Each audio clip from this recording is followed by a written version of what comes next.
اللہ تعالیٰ کا لاکھ لاکھ شکر ہے کہ اللہ تعالیٰ نے ہمیں نبی ایسا عطا کیا جو بنایا اپنے لیے تھا دے ہمیں دیا۔ لقد من اللہ علی المؤمنین اذ بعث فیہم رسولا، یہ اللہ تعالیٰ کا ہم پر احسان عظیم ہے، کرم کی انتہا کر دی کہ اللہ نے ہمیں وہ نبی عطا کیا جو نبیوں کا نبی ہے، جو رسولوں کا نبی ہے، جو عیسیٰ کا بھی نبی، جو جناب موسیٰ علیہ السلام کا بھی نبی، جو علی کا بھی نبی، ابوبکر صدیق کا بھی نبی۔ قبلہ نبی کی آمد سے پہلے پہلے لوگ تو راہوں میں بیٹھے انتظار کرتے رہے، لوگ تمنائیں کرتے رہے، کوئی تو ہاتھ پھیلا کے کہہ رہا تھا ربنا وبعث فیہم رسولا، مالک آنکھیں بوڑھی ہو گئی ہیں اب تو رسول بھیج بھی دے۔ لوگ تمنائیں کرتے رہے، آرزویں کرتے رہے، دعائیں کرتے رہے، یا اللہ نبی بھیج دے، مالک وہ نبی بھیج دے۔ قبلہ ہم نے تو کوئی آرزو نہیں کی، ہم نے تو کوئی تمنا نہیں کی، ہم نے تو کوئی دعا نہیں کی، ہم تو کوئی راہوں میں نہیں بیٹھے، بس ماں کے شکم سے ماں کی گود میں آئے تھے۔ ابو جی گئے مؤذن کو بلا کر لائے، مؤذن نے آ کے ہمارے کان میں پھونکا دیا، میاں مبارک ہو، تو کوئی عام بن کر نہیں آ رہا، تو محمد کا غلام بن کر آ رہا، تو آقا کا نوکر بن کے آ رہا۔ یہ اللہ تعالیٰ کا ہم پر احسان عظیم ہے کہ اللہ نے ہمیں اس لائق سمجھا، اس قابل سمجھا، ہمیں وہ نبی عطا کیا جو بنایا اپنے لیے تھا دے ہمیں دیا۔ جوانو، اللہ تعالیٰ نے نماز پڑھنے کا حکم ہمیں تو دیا ہے، خود نہیں پڑھتے، اس لیے کہ اللہ تعالیٰ نماز پڑھنے سے پاک ہے۔ اللہ تعالیٰ نے قرآن پڑھنے کا حکم ہمیں تو دیا ہے، زکوٰۃ دینے کا حکم ہمیں تو دیا ہے۔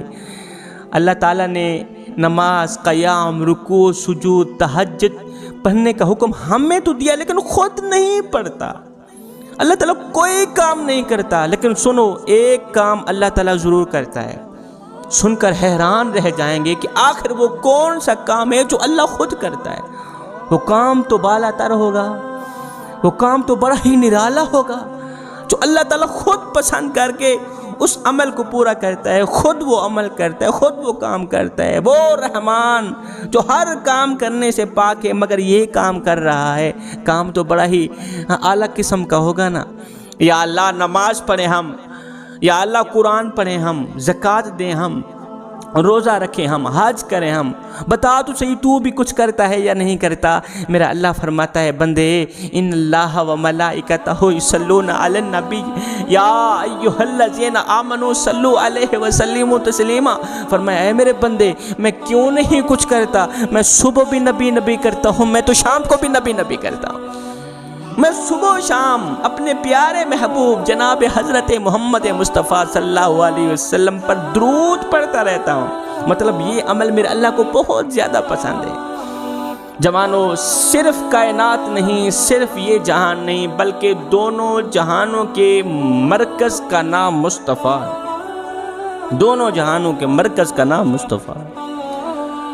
شیعہ بھائیوں کو، سنیوں کو، وہابیوں کو، دیوبندیوں کو میں سونے کی تختی پہ لکھنے والا ایک جملہ دے کے جاؤں، سونے کی تختی پہ لکھنے والا ایک الفاظ دے کے جاؤں، نوٹ کر لینا، کبھی بھی نہ بھولنا۔ میں کہنا یہ چاہتا ہوں صاحب، کسی بھی آدمی کا دین اس وقت تک مکمل نہیں ہو سکتا جب تک دل میں عشق مصطفیٰ نہ آئے، جب تک دل میں آقا علیہ السلام کا عشق نہ آئے، پیار نہ آئے، محبت نہ آئے، اس وقت تک بندے کا دین مکمل نہیں ہو سکتا۔ جوانو، اگر تم چاہتے ہو کہ تمہارا دین ایمان مکمل ہو جائے تو یہاں پر عشق مصطفیٰ بٹھانا ہو۔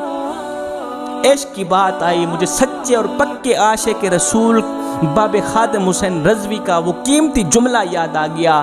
آپ فرماتے تھے بیٹے، اگر عزت اسلام کی چاہتے ہو تو عزت میرے نبی کی کرنا سیکھو۔ عزت اسلام کی تھی تو نبی کی وجہ سے، عزت اسلام کی ہو رہی ہے تو نبی کی وجہ سے، اور انشاءاللہ کل قیامت تک عزت اسلام کی ہوگی تو نبی کی وجہ سے۔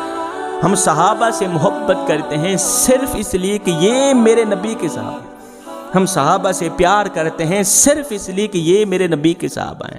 صحابہ کی اگر اپنی ذاتی عزت ہوتی تو کلمہ پڑھنے سے پہلے بھی ہوتی۔ صحابہ کو عزت تب ملی جب وہ میرے نبی کے قدموں پہ آئے۔ صحابہ کو یہ مقام تب ملا جناب سیدنا ابوبکر صدیق رضی اللہ تعالیٰ، سیدنا عمر فاروق رضی اللہ تعالیٰ، عثمان غنی، حضرت مولا علی کو یہ شان تب ملی، یہ مقام تب ملا جب وہ میرے کریم نبی کی خدمت میں آئے۔ ہاں یہ وہی عمر ہے ایمان لانے سے پہلے آج جس کا نام لیتے ہی منہ میٹھا ہو جاتا ہے، جان میں جان آ جاتی ہے، اس عمر کی کہانی سنا رہا ہوں۔ ایمان لانے سے پہلے آپ کیا تھے؟ آپ کے ابو نے آپ کو 5 اونٹ دیے، کہا بیٹا ان کو لائن پہ کھڑا کر۔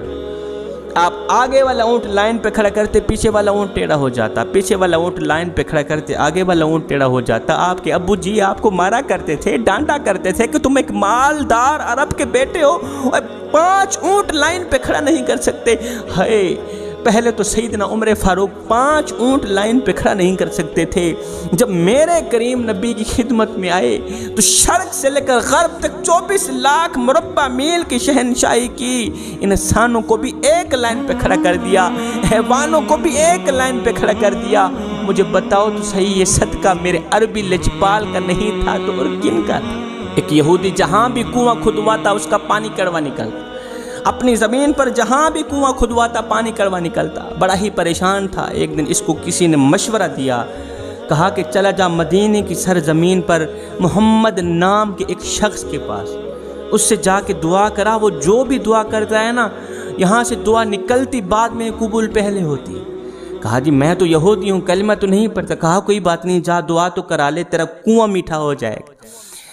یہ یہودی دوڑتا ہوا مدینے کی سرزمین پر گیا، مسجد نبوی میں میرے نبی بیٹھے ہوئے ہیں، کہنے لگا اے محمد صلی اللہ علیہ وسلم۔ یہودی تھا نا، بولنے کی تمیز نہیں رکھتا تھا۔ اے محمد صلی اللہ علیہ وسلم، میں نے ایک کنواں کھدوایا ہے جس کا پانی کڑوا ہے، میں نے سنا ہے تو مسلمانوں کا نبی، اگر میرے کنویں کا پانی میٹھا کر دے تو میں کلمہ پڑھ کر آپ کی غلامی میں آ جاؤں۔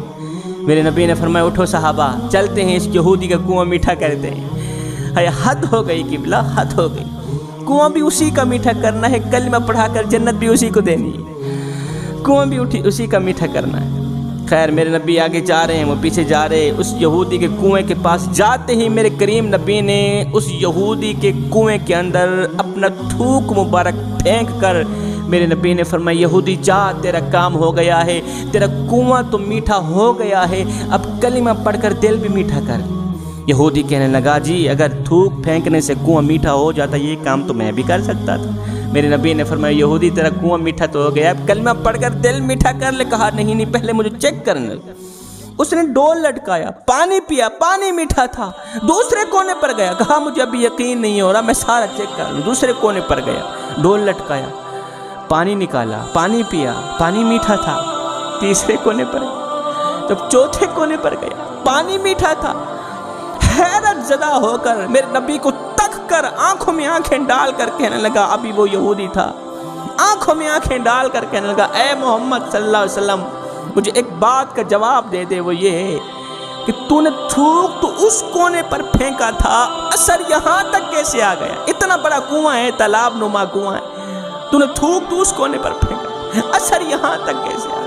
میرے نبی نے فرمایا او یہودی، کائنات کے نبی نے تیرے کنویں کے اندر اپنا لعاب دہن پھینک کر، اپنا تھوک پھینک کر، اور صرف تیرا پانی ہی نہیں مدینے کی مٹی بدل کر رکھ دی۔